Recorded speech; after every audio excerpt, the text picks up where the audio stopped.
যাব না। এক পাগল লোক দাবি করছে যে আপনি তার নিকট ঋণগ্রস্ত। আমরা তাকে প্রাসাদে আমন্ত্রণ জানিয়েছি এবং কিছু অর্থ দিয়েছি, কিন্তু সে তা গ্রহণ করেনি। সে এখন কোথায়? এখানেই যাব না। তাকে আসতে বলুন। আপনার যা আদেশ। ফয়সাল এফেন্দিকে আসতে বলো ছেলে।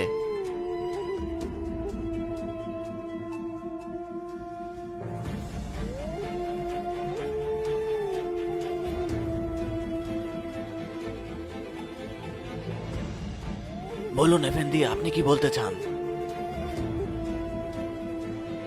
যাব না, আপনি আমার কাছে ঋণগ্রস্ত।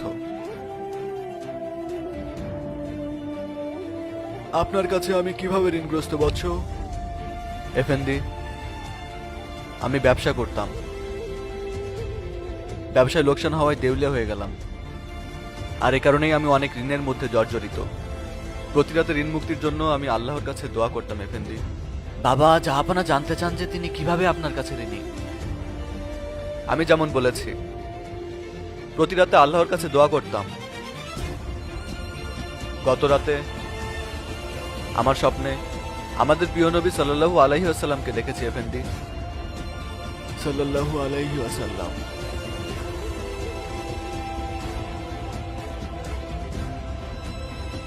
তিনি আমাকে বলেছিলেন, আমার হামিদকে বলো প্রতি রাতে সে আমার উপরে যে সালাতুস সালাম এবং জিকির পাঠ করত, গত রাতে সে তা পাঠ করেনি। যাও এবং গিয়ে তোমার প্রয়োজনের কথা তাকে বলো। তিনি এমনটা বলেছিলেন এফেন্দি।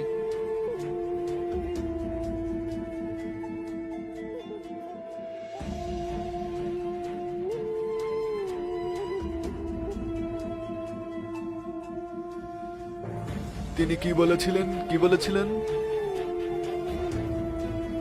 আমার হামিদকে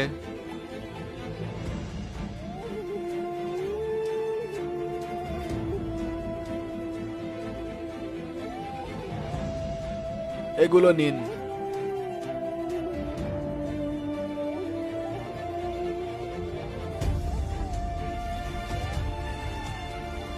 তিনি কি বলেছিলেন তা কি পুনরায় বলবেন?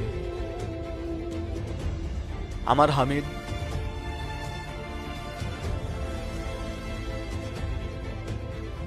এগুলো নিন।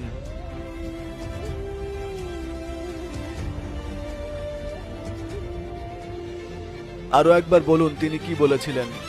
প্রিয় নবী আমাকে স্বপ্নের মধ্যে বলেছেন যে আমার হামিদকে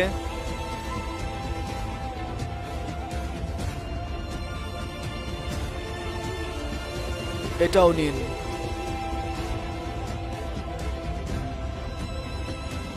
আর একবার বলুন, আমার হামিদ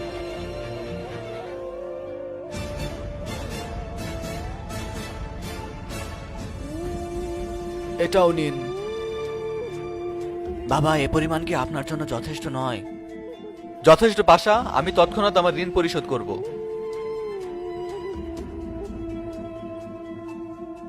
নিরাপদে থাকুন।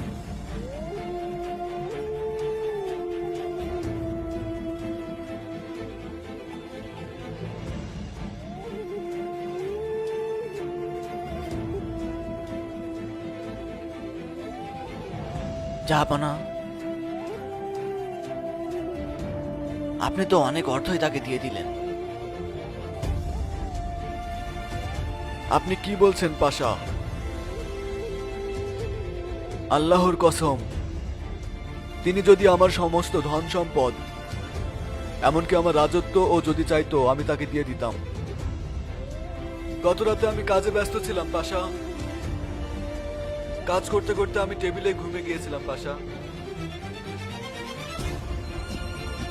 আমি দুধ পড়তে ভুলে গিয়েছিলাম।